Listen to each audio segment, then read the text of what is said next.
ধন্যবাদ ধোনি ভাই, ধন্যবাদ চেন্নাই আমাকে প্রাপ্য সম্মান দেওয়ায়। বিদায় বেলায় মোস্তাফিজকে কেক খাইয়ে শুভেচ্ছা জানিয়ে বিদায় দিল চেন্নাই। তারপর লাইভে এসে একই বললেন মোস্তাফিজুর রহমান। বিস্তারিত দেখুন পুরো ভিডিওতে। দর্শক, গতকাল রাতে পাঞ্জাব কিংসের বিপক্ষে যে বোলিং পারফরমেন্স করেছে মোস্তাফিজ, যা ছিল সত্যি অপ্রত্যাশিত। তাতে মন জয় করেছে কোটি ক্রিকেট ভক্তদের। এই ম্যাচে কোনো উইকেট না পেলেও নিয়ন্ত্রিত বল করে জাদু দেখিয়েছেন তিনি।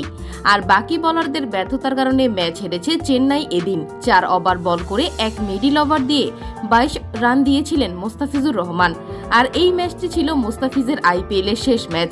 আর এজন্যই মোস্তাফিজকে ড্রেসিং রুমে কেক খাইয়ে প্রাপ্য সম্মান দেন মহেন্দ্র সিং ধোনিও, চেন্নাইয়ের সব প্লেয়াররা। যে ভিডিওটি সামাজিক যোগাযোগ মাধ্যমে মুহূর্তে ভাইরাল হয়েছে। এদিকে তারপর মোস্তাফিজ লাইভে এসে বললেন, ধন্যবাদ ধোনি ভাই, ধন্যবাদ চেন্নাই আমাকে প্রাপ্য সম্মান দিয়েছেন, আনন্দ দিয়েছেন। আপনাদের কাছে আমি চিরকৃতজ্ঞ থাকব।